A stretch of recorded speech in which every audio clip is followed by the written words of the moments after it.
주님의 평화가 함께하기를 축복합니다.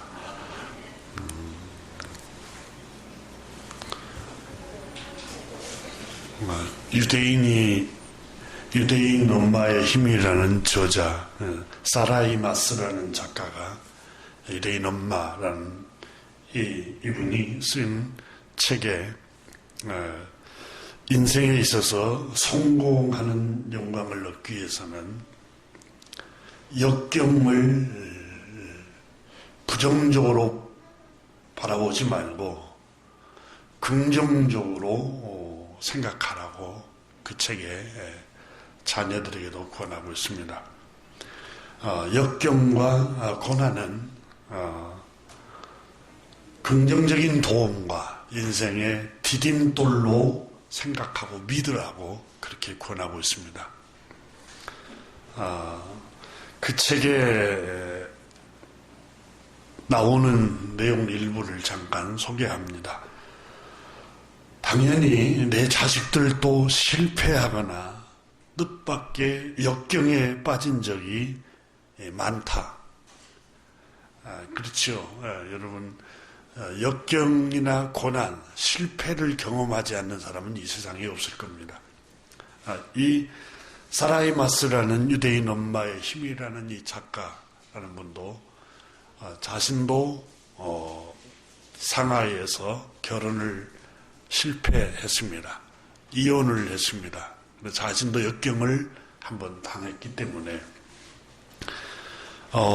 내 자식들에게도 뜻밖의 실패나 뜻밖의 역경이 찾아와서 그곳에 빠진 적이 많았다고 고백합니다.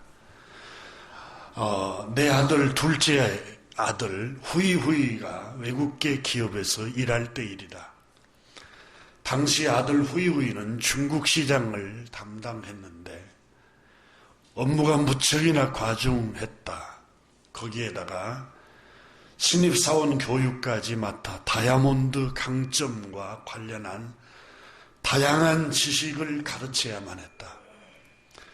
물론 후배를 잘 가르쳐 자신에게 몰린 업무의 양을 줄이려는 목적도 있었다. 그런데 1년 후에 신입사원이 후이 내 아들의 자리를 아들을 밀어내고 차지해버렸다.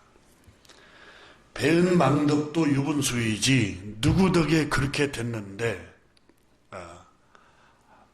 아들은 배신감 때문에 치를 떨었다. 신입사원은 자신을 가르쳤던 선배인 아들 후이후이에게 의미심장한 말을 던졌다고 한다. 선배, 사람들은 돈 때문에 죽고 새는 먹이 때문에 죽는다고 했잖아요. 지금부터라도 후흑학 성공하려면 뻔뻔하고 음흉해야 한다는 것을 좀 배우시던가요?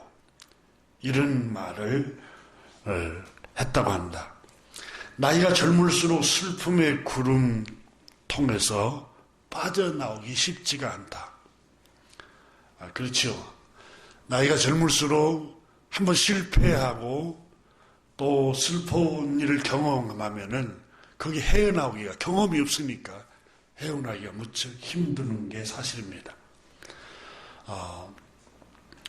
꼬박 아들은 한 달 동안 그 일을 겪은 후에 정신이 오락가락하게 할 만큼 괴로워했다. 어떻게 자기가 가르쳤던 그 신입사원이 자기를 모함하고 자기를 밀어내고 그 자리를 차지해버리는 걸 아들이 분에 못 이기고 그걸 견뎌내기가 무척 힘들었다고 고백을 합니다. 너무너무 분하고 억울한 모양을 계속 아들이 하고 있었다.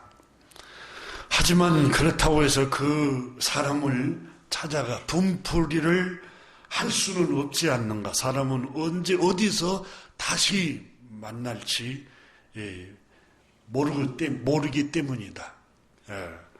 사람은 어디에서 훗날에 또 만날지 모르기 때문에 현명하게 참는 것도 세상을 지혜롭게 살아가는 방법이다. 기왕 이렇게 된 거 아들이 이러한 사소한 일로 더 이상 흔들리지 않고 오히려 기회로 삼아 더 나은 사람이 되기를 기도했다. 나는 아들에게 찾아가서 말했다. 아들아, 얼마나 억울하고 실망스럽니? 엄마는 충분히 너의 마음을 이해한단다. 아들아, 사람은 멋지게 지는 방법도 알아야 한단다. 제가 이 책을 읽으면서, 이 대목을 읽으면서 가슴이 뜨겁더라고요. 이 사람은 멋지게 지는 방법도 알아야 한단다. 그렇잖아요. 똑같이 좁은 마음으로 하지 않고 넓은 마음으로 멋지게 지는 방법도 알아야 합니다. 여러분, 우리가 자동차를 운전하다가 보면 야비하게 운전한 사람도 있고 너무 신경질 나게 운전할 때 같이 똑같은 좁은 마음으로 하면 안 됩니다. 멋지게 양보할 수 있어야 되고 또 관용을 베풀 줄 알아야 됩니다. 이게 정말 지혜로운 사람들의 모습입니다.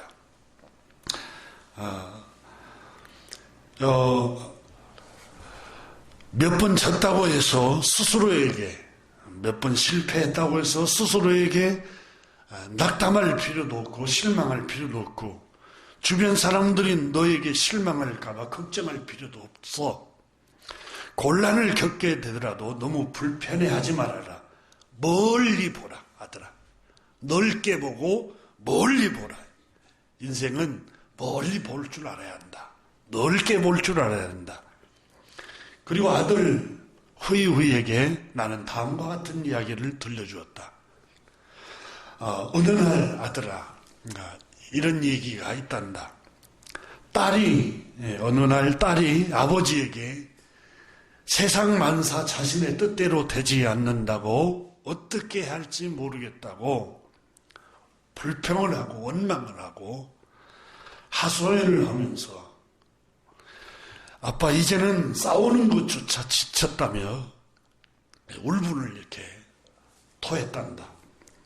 한참 동안이나 딸의 푸념을 듣던 아버지가 요리사였다고 합니다. 그 딸의 아버지는, 요리사였던 아버지는 딸을 데리고 부엌으로 들어갔습니다.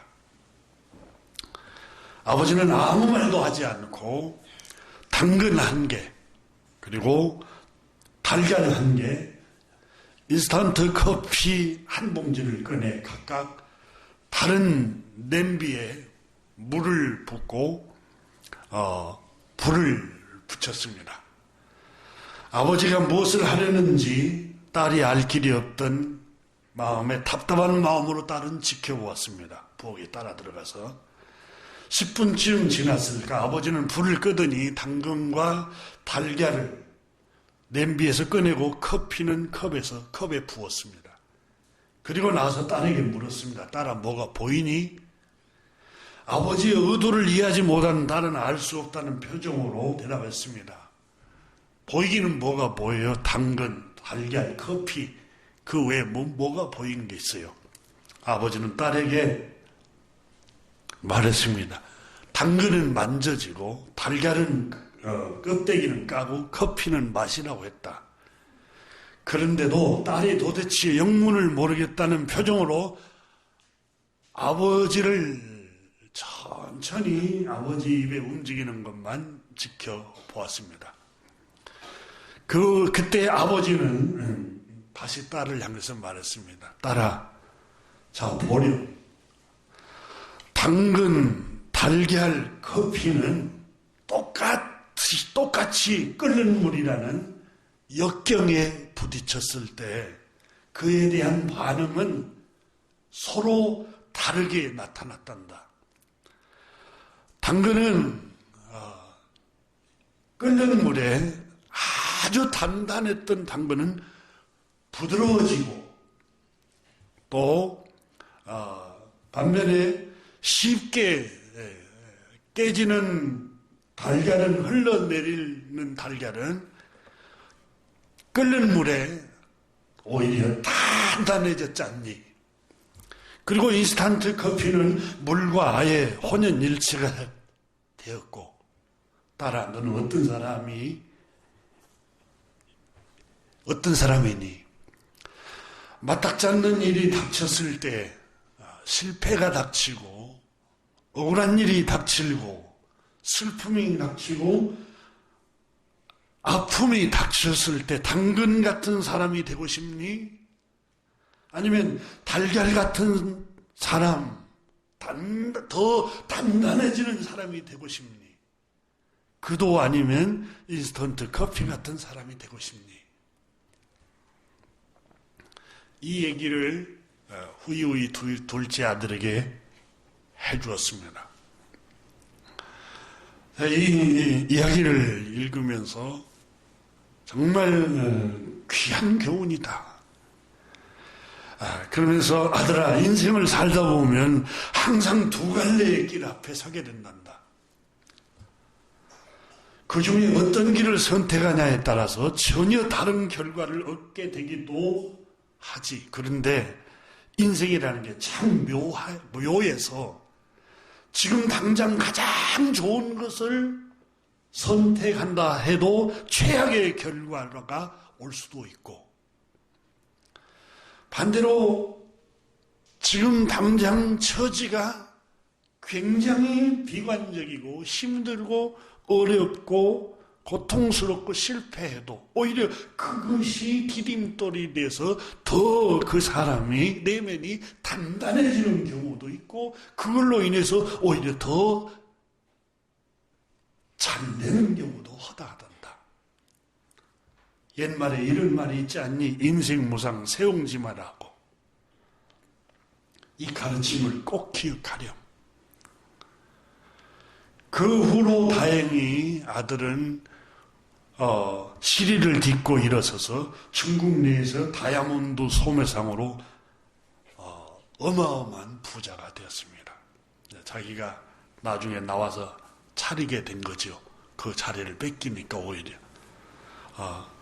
저는 이 이야기를 읽으면서 여러분 정말 역경이라는 끓는 물에 흘러내리는 달걀, 허물어물은 달걀은 더 단단해지고 딱딱하고 교만하고 건방지고 늘 어려운 척 하는 그런 거만함과 교만함은 역경과 실패와 아픔을 통해서 겸손하게 부드러워진다고. 참 귀한 교훈입니다. 오늘 본문 우리가 17절, 18절에 바울 선생은 로마서를 읽고 있는 예수 그리스도를 구주로 믿는 하나님의 백성 그리스도인들이요. 여러분은 하나님의 자녀들입니다. 그리고 하나님의 상속자들입니다. 그러므로 그리스도와 함께 영광을 누리기 위해서는 고난도 함께 받아야 합니다. 역경도 견뎌내야 합니다. 그 얘기를 하고 있습니다. 그리스도와 함께 영원한 기업, 영광을 누리기 위해서는 고난도 역경도 우리는 잘 참고 견뎌내고 그걸 이겨낼 수 있어야 합니다. 18절을 보십시오. 생각을 해보십시오. 생각한데 그 말은 깊이 한번 생각을 해보십시오. 현재의 고난은 장차 우리에게 나타날 영광과는 비교할 수가 없습니다. 여러분, 이 믿음이 있어야 됩니다. 바울 선생은 생각을 해보십시오. 이 말씀 안에는 아마 구약 성경이 바울 선생 안에는 필름처럼 돌아갔을 거예요. 여러분, 적과 거리에는 가나안 땅, 그 영광의 땅이 그냥 주어집니까? 애굽 땅에서 여러분 10가지 재앙을 내릴 때 애굽 땅에 노예로 생활했을 때 얼마나 두렵고 불안했겠어요. 그리고 적과 꿀이 흐르는 땅에 들어오기까지 광야를 지내는 동안 얼마나 위태로운 날들을 경험합니까? 홍해가 위협하죠. 뒤에는 애국 군대가 추격해오죠. 낮에는 50도가 넘는 뜨거운 태양빛이 열사병으로 우리를, 하나님 백성을 위협하죠. 밤에는 추위에, 광야의 추위에 백성들이 오돌오돌 떨죠. 이 먹을 양식이 없어서 만나, 조그만한 만나만 먹고 40년을 궁핍한 생활을 보냅니다. 그런 역경과 고난의 세월을 40년간 위험한 땅을 보냅니다. 바울 선생은 생각해 보십시오. 현재의 고난, 믿음의 선조들이 현재 고난을 당했던 그 역경을 한번 생각해 보십시오. 그들이 그 역경을 딛고 견디고 인내하고 믿음으로 다 바라봄으로 말미암아 적과 꿀이 흐르는 하나님의 축복의 땅으로, 영광의 땅으로 들어갔지 않습니까? 현재의 고난은 장차 우리에게 나타날 영광과는 좋게 비교할 수도 없습니다. 이게 믿음의 세계입니다. 믿음의 세계. 여러분, 우리는 하나님의 자녀요. 하나님의 상속자요. 우리는 주님의 영광을 받기로 예정된 사람들. 그리고 우리는 고아가 아닙니다. 우리는 하나님 아버지가 계십니다. 우리 곁에는 보혜사 성령님을 우리 가운데 보내시고 우리 내면에 보내주시고, 그리고 우리의 길이 되고 우리의 진리가 되고, 깜깜한 어두운 가운데 분별할 수 없을 때 분별할 수 있도록 빛의 말씀을, 생명의 말씀을 우리에게 주셨습니다. 이방인들은 어디가 길인지 모릅니다. 빛이 없습니다. 그러나 하나님의 말씀이 우리에게는 빛이 되어주고 있습니다. 동양 고사성어에 고진감래라는 말이 있습니다. 쓴 것이 다하면 단 것이 온다 라는 뜻으로 고생 끝에 즐거움이 온다는 말로 참아내고 인내하고 고통스럽지만 슬픔을 이겨내고 끝까지 인내하다 보면은 열매는 달달한 뜻입니다. 바울 선생은 17절에서 예수 그리스도를 구주로 믿는 주님을 영접한 사람들은 하나님의 자녀들이라고 말합니다. 하나님의 기업을 받은 상속자라고 말씀합니다. 우리에게는 보혜사 성령님을 우리 곁에 보내주셔서 우리와 하나님이 동행하고 계십니다. 우리가 잘못된 길로 가면 책망하십니다. 올바른 길로 인도해 주십니다. 우리가 낙담이 되고 슬퍼하고 절망하고 괴로워할 때에는 성령 하나님이 오셔서 말할 수 없는 가운데 우리를 위해서 기도해 주시고 우리를 위로해 주시고 슬픔 중에도 말할 수 없는 마음의 평안을 하나님께서 허락해 주십니다. 우리는 하나님의 아들, 딸들입니다. 하나님의 자녀들입니다. 우리는 하나님의 기업을 받을 자들입니다. 하나님의 유산을 상속받을 자들입니다. 하나님께서 우리에게 주신 유산이 경건과 믿음입니다. 믿음과 경건. 평안을 유산으로 주셨습니다. 영원한 하나님의 나라를 유산으로 우리에게 주셨습니다.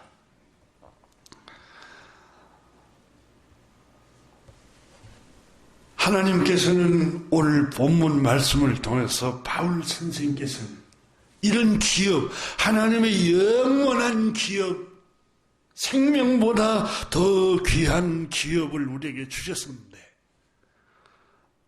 하나님의 자녀들에게 고난이 닥쳐왔을 때 우리 아버지 되신 하나님께서 우리를 지키시고 돌보시지 않겠느냐.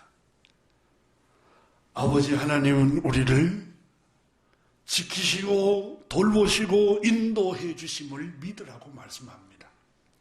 오늘 본문 로마서 8장에 우리가 17절 읽었습니다.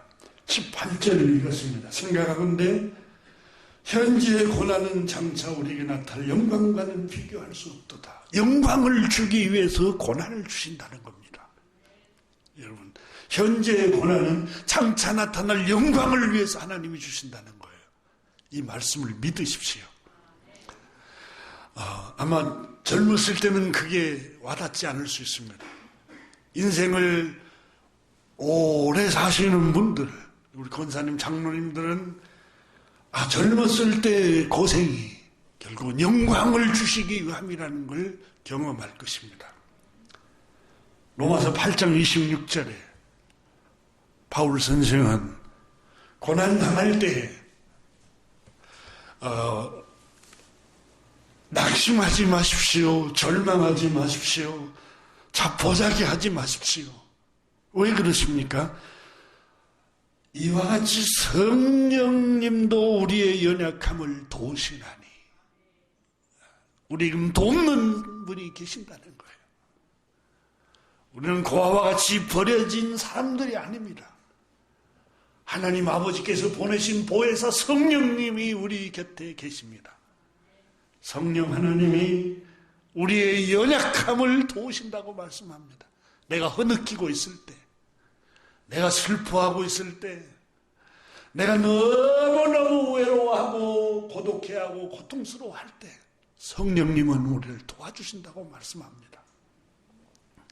그리고 우리를 위해서 말할 수 없는 가운데 탄식으로 기도하신다고 말씀하고 있습니다. 성령이 말할 수 없는 탄식으로 우리를 위하여 친히 간구하시느니라. 누군가 널 위하여 누군가 기도하네. 내가 외로워서 내가 낙심될 때 성령 하나님은 내 곁에서 내 안에서 말할 수 없는 탄식으로 하늘 아버지 당신의 딸, 당신의 아들 이 고통을 하감하시고 위로하여 주시고 하나님께서 빛 가운데로 인도하여 주옵소서. 감당할 수 있는 힘을 주옵소서. 성령님이 위해서 기도해 주신다고 말씀하고 있습니다. 이뿐만이 아닙니다. 28절에 보면 우리가 알고 있지 않습니까? 우리가 알거니와 우리는 알고 있지 않습니까? 우리가 아는 사실 아닙니까? 하나님을 사랑하는 자, 그 뜻대로 예수 그리스도 안으로 부르심을 받은 사람들. 모든 것이 결국은 작용을 해서, 협력해서 그 말은 작용을 해서 내가 실패했던 것, 내가 넘어졌던 것, 내가 고통당했던 것, 또 내가 비난을 받고 조롱을 받았던 것들, 때로는 내가 누명을 썼던 것들, 나에게 일어나는 이별, 슬픔, 좌절, 고통, 궁핍, 가난, 이런 모든 것이 작용을 해서 마침내는 선을 이루느니라. 복을 가져온다. 마침내는 복을 가져온다는 사실을 우리가 알고 있지 않습니까? 그리스도인이라면 아는 사실 아닙니까? 하나님의 백성들이라면 알고 있는 사실 아닙니까? 그러므로 우리가 그리스도와 함께 고난을 받는 것 낙심하지 마십시오. 절망하지 마십시오. 너무 슬퍼하지 마십시오. 자포자기하지 마십시오. 이 모든 것이 협력하여 마침내는 그것이 작용하여서 마침내는 복을 가져온다는 사실을 우리는 알고 있지 않습니까? 이렇게 바울 선생께서는 오늘 본문을 통해서 우리에게 말씀하고 있습니다. 우리 주님께서는 요한복음 16장에 33절에 너희가 세상에서 환난을 당하나 그랬어요. 우리가 살고 있는 이 세상에서 여러분, 예수님을 구주로 믿고 하나님을 아버지로 믿는 사람에게는 아무 일이 없고 형통하고 모든 일이 잘 되고 그렇지 않습니다. 환난을 당한다고 말했습니다. 여러분, 바닷물이 늘 바람에 의해서 흉흉하고 물결이 치는 것과 같이 죄로 타락한 이 세상은 욕망으로 가득 찬 사람들로, 인간은 욕망으로 가득 차고 욕심으로 가득 차서 거짓과 속임수와 이런 것들로 세상이, 또 유혹과 이런 것들로 세상이 출렁거립니다. 이런 세상에서 우리가 살고 있습니다. 생각해 보십시오. 동물의 세계를 보면 살아남기 위해서 카멜리온이라는 여러분 동물의 세계에 보면은 적에게 자기를 숨기기 위해서 색깔을 바꾸잖아요. 자기 몸의 색깔을. 살아남기 위해서. 또 먹이 사슬 생존하기 위해서 다른 동물을 잡아먹기 위해서 속이잖아요. 속여서 다른 생물들을 잡아먹잖아요. 이게 세상의 무한 경쟁의 세대, 인간 세상도 비슷합니다. 이런 세상에서 우리가 살고 있습니다. 그러니까 환난이 있을 수밖에 없어요. 나는 정직하게 살았는데 왜 나를 속이고 거짓말하고 사기를 쳐? 아니, 여러분, 동물의 세계를 보십시오. 또 인간이 타락한 마음이 그러기 때문에 이 세상은 본래 그래요. 그래서 하나님 나라가 임하도록 우리가 기도하는 거예요. 그러니까 속이고 속고 유혹하고 이게 세상 살이에요. 근데 환난이 없겠어요? 상처가 얼마나 많겠어요? 나는 정직하게 사고 나는 순결하게 살고 나는 경건하게 살려고 했는데 어떻게 믿음 생활하는 목사가, 장로가, 또 성도가 저렇게 부도덕한 생활을 할 수 있어? 여러분, 믿음으로 사는 사람이 상처받을 수 있고, 어떻게 믿고 교회 안에 직분을 맡은 장로가 사업하면서 이렇게 사기를 칠 수가 있어? 여러분, 그럴 수 있어요. 죄로 타락한 인간의 세상이. 그래서 예수님은 너희가 세상에서 환난을 당할 것이다. 환난이라는 말은 상처를 입을 것이다. 슬픔을 겪을 것이다. 배신감을 느낄 것이다. 절망을 느낄 것이다. 어떻게 저렇게 살아갈 수 있어? 이런 좌절을 느낄 수 있을 것이다. 그러나 주님께서 담대하라. 그래서 담대하라. 이런 담대하라고 말씀을 하고 있습니다. 그 때문에 시리에 빠지고 절망하고 낙담하고 자포자기하지 말고 더 강하고 담대하라고 말씀합니다. 강하고 담대하기를 주님의 이름으로 축원합니다. 주님 말씀하셨습니다. 내가 세상을 이기었노라. 여기서 세상은 그런 상처, 그런 아픔, 그런 고통, 그걸 다 딛고 이겨낼 수 있다. 그 말입니다. 우리는 왜 세상에서 당하는 이 고난을 그리스도와 함께 고난을 받을 각오를 하고 역경을 겪어야 하는 각오를 하라고 성경은 우리에게 말씀하고 있습니까? 그리스도와 함께 영광을 누리기 위함이다. 영광, 그 고난을 이겨내면 영광이 너에게 하나님께서 주실 것이다. 하나님이 우리를 고난을 당함에도 불구하고 우리를 사랑하십니다. 하나님이 사랑하는 자에게 징계를 내리신다고 말씀하셨어요. 우리는 물질의 복이 쏟아지고 승진하고 사업이 잘 되고 승승장구하고 사람들 앞에서 떵떵거리고 살고 이게 하나님의 축복이라고 생각할 수도 있지만 물론 축복입니다. 그런데 사람들 앞에서 떵떵거리는 게 축복입니까? 겸손해야지요. 그게 오히려 교만이 될 수도 있고 그게 오히려 우쭐거리면서 다른 사람을 하나님이 인격으로 창조된 하나님의 형상을 닮은 사람을 무시하는 교만에 빠질 수도 있잖아요.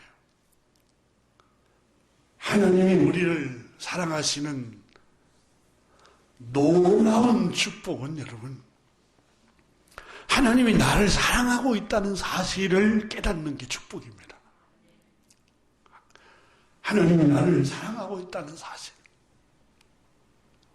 제가 사춘기 시절을 10대 때 경험을 하면서 저희 아버님이, 어머니께서 저희 형제들이 7남매인데 제 위로 다 누님들만 4분이 계십니다.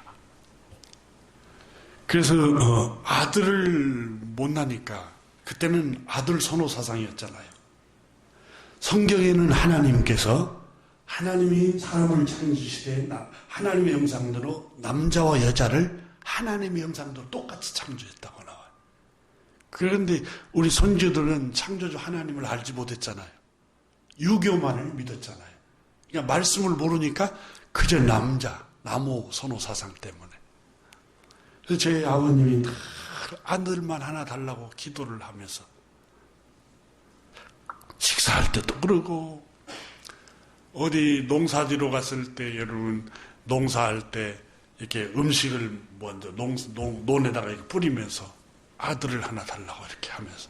근데 아들을 늦게 낳는가 봐요. 늦게 40대 넘어서 저희 어머니가 44살 넘어서 저를 낳았다고 그래요. 그래서 이제 제가 무슨 생각을 했냐면 아들을 이렇게 사모한 가정인데 딸만 낳아서 아들을 못 낳아서 나를 주워왔는가 보다. 그런 생각을 했어요. 정말이에요. 늘 그런 생각을 하면서 사춘기를 보냈어요. 틀림없이 아들을 못 낳은 집에서 못 낳으니까 대를 이으려고 나를 주워왔다. 그 어른들이 그러잖아요. 너 다리 밑에서 주워왔다고. 한 번씩 그러니까 진짜 내가 주워온 자식인가 보다. 다 우울했어요. 다 우울하고 의기소침하고 이랬는데 이제 나중에 깨달은 게 너무너무 아버지 어머니의 사랑을 깨닫고 나니까 진짜 나를 낳고 나를 사랑하고 계시고 이제 하도 어릴 때 순하니까 늘 친구들에게 두들겨 맞으니까 또 가방에 있는 것도 다 뺏기고 다녀요. 가방에 메고 다니면 학교 앞에 그 아이들한테 다 빼앗기고 다니니까 저희가 태권도를 어머니 아버지가 저를 시켜주더라고요. 태권도를 중학교 때. 그래서 제가 태권도를 어느 정도 할 줄 압니다. 태권도를 이렇게 시켜줘요. 근데 태권 4km, 6km가 되는 학교에서 학교 끝나고 태권도장을 갔다가 이제 끝나고 오면은 10시 정도 돼서 자전거를 또 타고 그 밤길에 가로등길이 하나 없는 6km를 이렇게 오다 보니까 혼자 거기 혼자 6km를 자전거를 타고 오니까 저희 아버님 어머니 얼마나 불안했겠어요. 늦게 낳은 자식 아들이 있는데 오다가 무슨 일이 있으면 어떡할까. 그게 그때는 후레쉬도 없고 등불 있잖아요. 등불을 들고 3, 4km를 이렇게 마중 올라와요. 3, 4km를. 근데 나중에 깨닫고 나서 너무 죄송하더라고요. 이렇게 사랑을 받은 아들이 아버지 사랑을 의심하고 어머니 사랑을 의심했어요. 다 의심했어요. 지금도 부모님 사랑만 생각하면은 가슴이 미어져요. 가슴이 미어지고.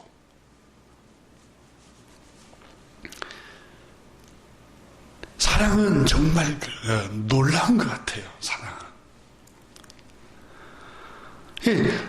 그 사랑이라는 힘이 대단한 것 같아요. 대단한 것. 사랑이 있으면 여러분 사람은 강해지는 것 같아요. 어마어마한 강함이 있는 것 같아요. 사랑이 있으면 견딜 수도 있고 환난도. 사랑이 있으면 이겨낼 수도 있고. 여러분 자식을 사랑하는 마음 때문에 엄마가 허드렛 일을 밖에 나가서 온갖 멸시를 다 당하면서도 아들, 딸을 가르치기 위해서 허드렛 일을 다 참아내고 아버지가 직장에 가서 상사에게 듣는 모멸감, 자기보다 더 어린 사람에게 멸시를 당하는 그 광경을 자녀들이 보면은 우리 아버지, 우리 어머니가 이런 고생을 하면서 우리를 기르는구나. 그걸 알면은 여러분 벌써 철들었을 거예요. 근데 이 사랑 때문에, 이 사랑 때문에 그 수모를 다 견뎌내는 거예요. 수모를. 근데 사랑이 있으면 어떤 멸시도 견뎌냅니다. 그리스도, 우리 주님 예수 그리스도를 보세요. 하나님이 세상을 이처럼 사랑하사 독생자를 주셨으니 그리스도께서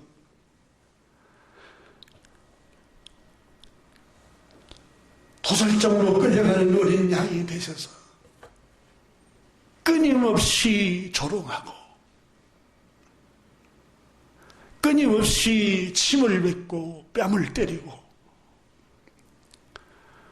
유대인의 왕이여 만세, 가시면류관을 씌워놓고 피를 흘리는데 유대인의 왕이여 만세하고 멸시하고 조롱을 하는데도 그걸 참아냅니다. 왜 참아냅니까? 하나님이 이처럼 세상을 사랑하사 우리를 너무 사랑하셔서 그 수치를 다 참아내는 거예요. 그 아픔을 다 참아내는 거예요. 사랑하면 다 참을 수 있어요. 사랑하면 이겨낼 수 있어요. 사랑하면 강해집니다.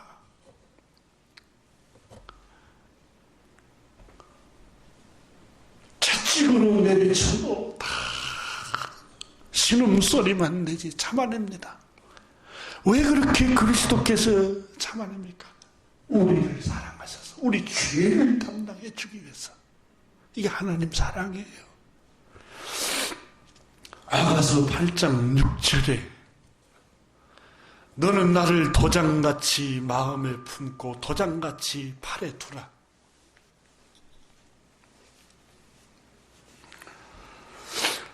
사랑은 죽음같이 강하고 그랬어요. 죽음같이. 사랑은 죽음같이 강하답니다. 아가서 8장 7절에 보면은 많은 물도 이 사랑을 끄지 못하겠고 홍수라도 삼키지 못하나니 사람이 그의 온 가산을 재산을 다 주고 사랑과 바꾸려 할지라도 오히려 멸시를 받으리라. 기가 막힌 말씀 아닙니까? 사랑이 뭡니까?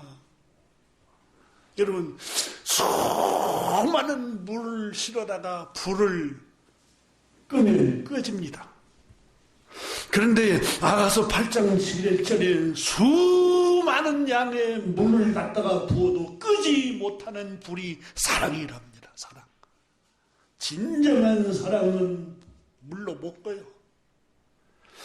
홍수가 범람하여서 사랑의 불이 타고 있는데 홍수가 덮쳐도 그 사랑은 끌 수가 없답니다.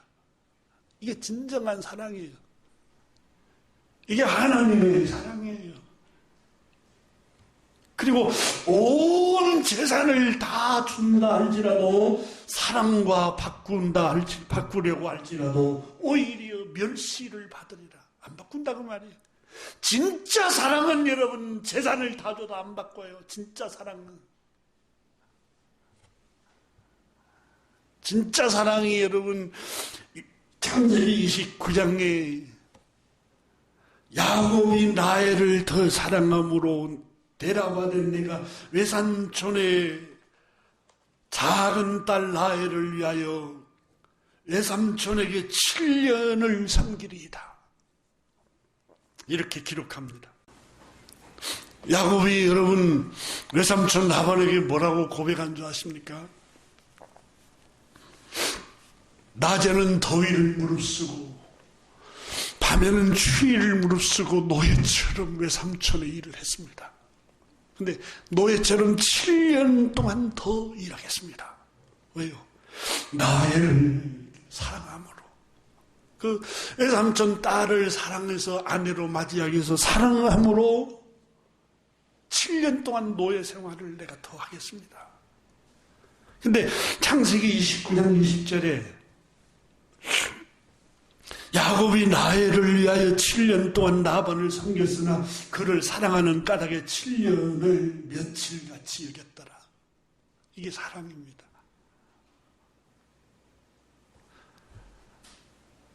하나님께서 하나님의 말씀에 사랑은 죽음같이 강하다. 아가서 8장 7절은 불은 물을 부으면 꺼져버려도 그러나 사랑은 수많은 물을 퍼붓고 홍수로 갖다가 쏟아 부어도 사랑은 끄지 못한다고 말씀합니다. 진정한 사랑은 홍수라도 삼키지 못해요.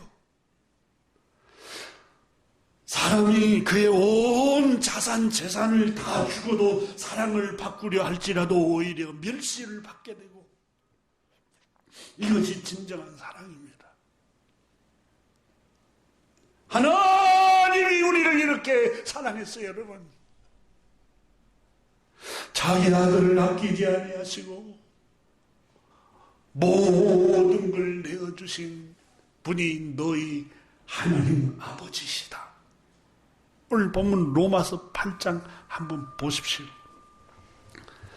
32절 한번 봅니다. 자기 아들을 아끼지 아니하시고 모든 것을 위하여 내어주신 하나님 아버지께서 어찌 그 아들과 함께 모든 것을 우리에게 주시지 아니하겠느냐. 이 믿음이 적은 자들아, 그 뒤에도 그 의미가 달려있는 것 같아요. 하나님 우리를 어마어마하게 사랑하십니다.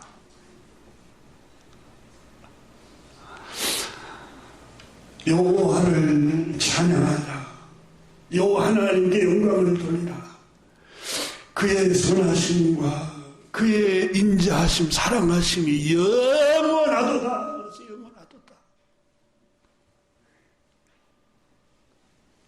하나님이 우리를 사랑하십니다. 사랑하세요. 너무너무 여러분 한 사람 한 사람을 사랑하십니다.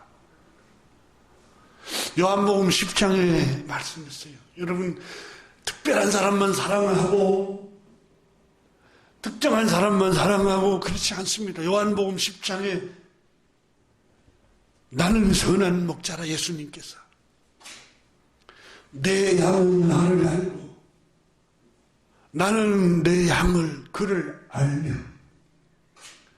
목자이신 주님은 자기 양을 각각 인도하시는 거지. 각각이라는 말이 무슨 말씀인지 아세요? 한 사람 한 사람 개인적으로 다 인도하고 계신다는 거예요. 어떤 특정인만 인도하는 게 아니에요. 종교적인 어떤 지도자, 거기에 직분 맡은 사람만 인도하는 게 아니라 예수님을 구주로 믿는 하나님의 백성들은 다 똑같이 귀해요. 목회자나 평신도나 다 하나님 앞에서는 똑같이 귀한 사람들이 똑같이 차별이 없어요. 각각 하나님은 인도하고 계세요. 하나님께서는 우리를 자기 아들을 아끼지 아니하시고 내어주신 분이 너의 아버지다. 그 아버지는 네가 슬퍼할 때, 당신이 흐느끼고 올 때, 당신이 말할 수 없는 탄식 속에서 절망하고 아파할 때 성령님을 보내셔서 기도해 주시고, 또한 하나님께서 너희 곁에 함께 계셔서 너희를 지키시고 너희를 인도하시고, 그 일이 비록 역경이 쓰리고 아프고 고통스럽지만 장차 나타날 영광을 위해서 하나님이 고난을 주신다, 이렇게 말씀하고 계세요. 여러분, 이 말씀을 믿으시기를 축원합니다. 믿을 때, 그 사랑을 믿을 때 이겨낼 수 있는 거예요. 하나님이 나를 사랑한다는 그 사랑을 믿으면 지금 고통을 견뎌낼 수 있는 거예요. 아픔을 이겨낼 수 있고, 역경을 이겨낼 수 있고, 슬픔을 이겨낼 수 있고, 억울함도 이겨낼 수 있고, 하나님이 나를 사랑하는 그 사랑을 알고 있으면 고난도 이겨낼 수 있다고 말씀하고 있는 거예요. 그래서 바울 선생은 고린도후서 4장 7절에 우리가 이 보배를, 이 하나님의 사랑, 예수 그리스도의 사랑을 질그릇과 같은 우리 육체, 흙으로 만든 금이 가기 쉽고 상처나기 쉬운 질그릇 같은 그릇에 가졌으니, 우리 인간을 질그릇에 비유했어요. 우리가 이 보배를, 그리스도의 사랑, 하나님의 사랑을 이 질그릇 같은 우리 몸에 가졌으니, 이런 심히 큰 능력은 하나님께 있고 우리에게 있지 아니함을 알게 하려 함이라. 우리가 사방으로 우겨쌈을 당하여도 쌓이지 아니하며. 왜?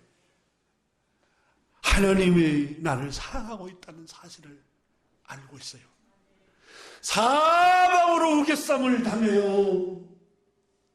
근데 하나님이 나를 사랑하셔서 나를 훈련하고 계신다.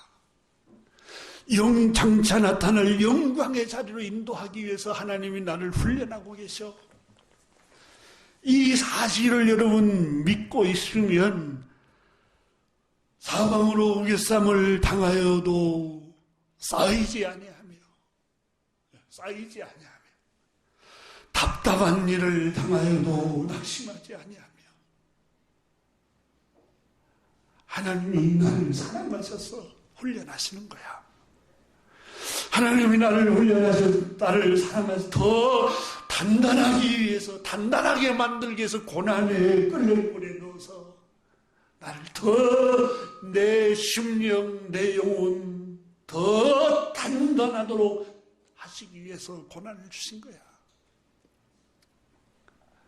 너무 찔거리고 너무 교만하고 다른 나보다 못한 사람은 멸시하고 사람을 깔보고 사람을 차별했던 내 영혼, 이 교만한 딱딱함을 하나님께서 부숴내기 위해서 고난에 끓는 불못불에 계속 고통스럽게 해서 부드럽게 겸손하게 나를 만들기 위해서 고난을 주시기도 하셔요. 그러므로 나는 답답한 일을 당하여도 낙심하지 아니합니다. 왜 그렇습니까? 장차 나타날 영광을 주기 위한 하나님의 시련입니다. 이걸 믿을 때 그 환난을 이길 수 있다는 거예요. 이걸 믿을 때. 박해를 받아도 버림받지 아니하며 거꾸로 엎드림을 당하여도 망하지 아니하고 나는 망하지 않아. 고린도전서 10장의 사람이 감당할 시험밖에는 너에게 당한 것이 없나니 하나님은 신실하셔서 미쁘사 너희가 감당치 못할 시험당함을 허락지 아니하시고 나에게 슬픔이 왔는데 나에게 실패가 왔는데 나에게 아픔이 왔는데 어떻게 내가 감당치 못할 시험을 안 준다고 했는데 이런 시험을 줍니까? 감당할 수 있음으로 그걸 주시는 거예요.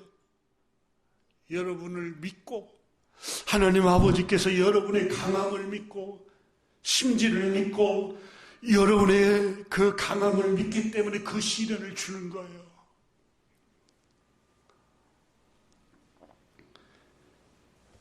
이것이 우리 하나님 아버지께서 당신의 자녀들에게 주신 시련을 견디게 하는 힘이에요. 그리스도의 사랑, 하나님의 사랑이 우리를 이기게 하는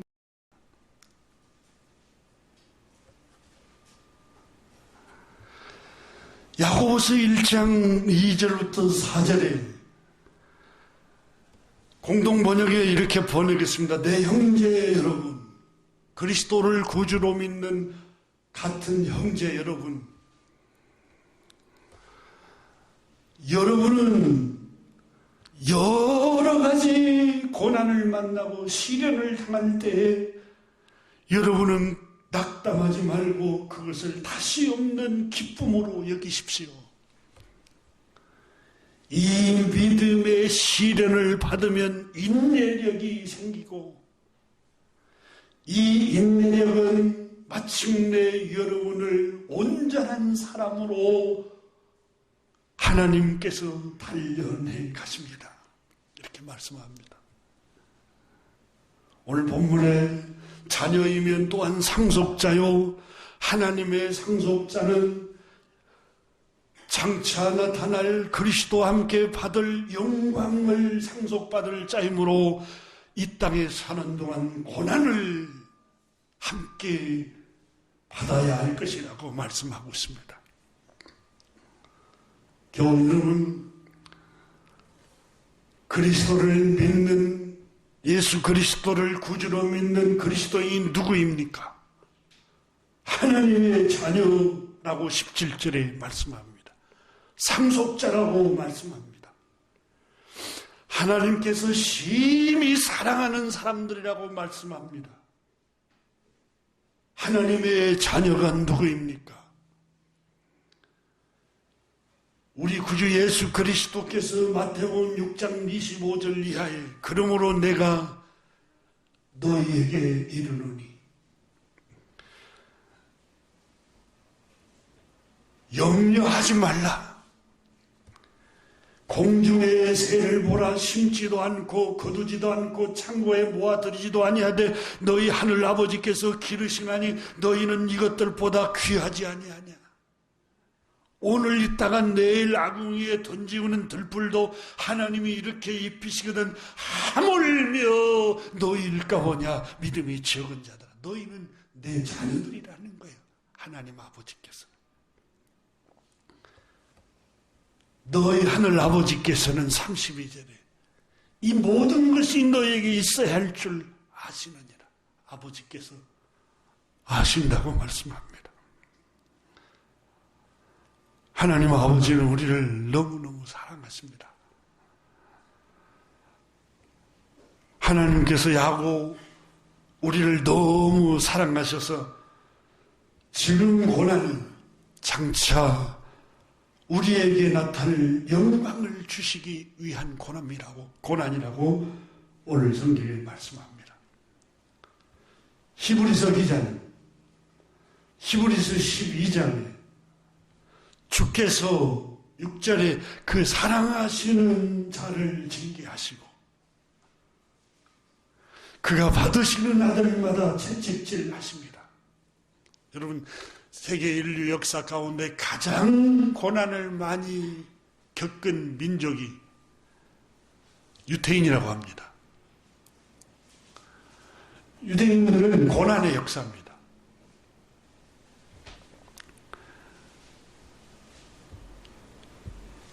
제가 소개했던 사라이마스라는 유대인의 엄마의 힘의 저자인 이분은 자기 아버지가 유대 사람이니까 유대인이었어요. 자기 아버지가 자기에게 어렸을 적부터 그랬대요. 딸아, 우리 유대인은 나라가 없다. 국가가 없고 나라가 없다. 그러므로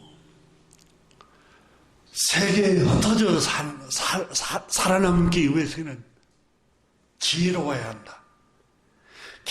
계속해서 지혜롭게 세계 지구촌의 나라에 흩어져서 살기 위해서는 지혜롭고 언어를 익혀야 된다고 강조를 했대요. 나라가 없이 슬픈 민족이다. 근데 왜 하나님의 백성이라고 성경에 유대인들, 이스라엘 백성들이 하나님 택한 백성이라고 하잖아요. 하나님이 택한 백성은 왜 이렇게 고난이 많을까요? 히브리서 12장에 주께서 그 사랑하시는 자를 징계하시고 그가 받으시는 아들마다 채찍질 하십니다. 여러분, 우리가 일이 조금만 잘 되면 우쭐거리는 마음이 생깁니다. 그러잖아요. 조금만 다른 사람에 비해서 승진을 빨리 해도 우쭐거리는 마음이, 교만한 마음이 듭니다.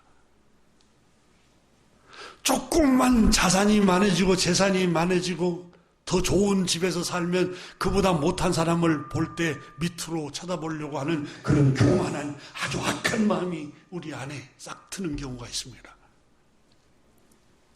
근데 그걸 못하도록 제압하는 게 뭡니까? 고난입니다. 하나님의 징계입니다. 늘 아픔이 와요. 실패가 와요. 궁핍함이 오고 슬픔이 찾아오면 우쭐거리는 마음이 아예 싹이 트질 않습니다. 남을 멸시하려고 하는 마음이 싹이 트질 않아요. 다른 사람도 나 같은 처지의 아픔을 이해하기 시작해요. 내가 아파하고 슬퍼하는 마음이 있어 보니까 그 처지에 있는 사람의 같은 긍휼의 마음을 품게 되는 마음이에요. 이게 주님의 마음이에요. 그래서 히브리서 12장의 징계는 다 받는 것이거늘 어찌 아버지가 징계하지 않는 아들이 있으리요. 참음은 징계를 받기 위함이라. 너희에게 징계가 없으면 사생자요 친아들이 아니니라. 10절에 히브리서 12장 세상 아버지는 잠시 자기 뜻대로 우리를 징계하거니와 오직 하나님은 우리의 유익을 위하여 징계하신다. 우리의 유익함을 위해서 징계하는데 거룩하심에 참여하게 하고 무릇 징계가 당시에 즐거워 보이지 않고 슬퍼 보이나 후에 그로 말미암아 의와 평강의 열매를 맺느니라. 마침내는 장차 나타날 영광을 받게 한다는 겁니다.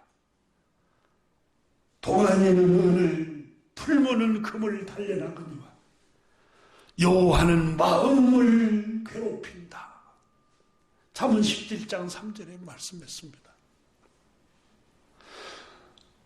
사랑하는 교회 여러분, 하나님이 우리를 사랑하시기 때문에 실패를 주고 사랑하시기 때문에 우쭐거리지 않고 교만하지 않도록 때로는 주님 넘어지기도 하고 때로는 궁핍하기도 하고 때로는 아픔을 주기도 합니다.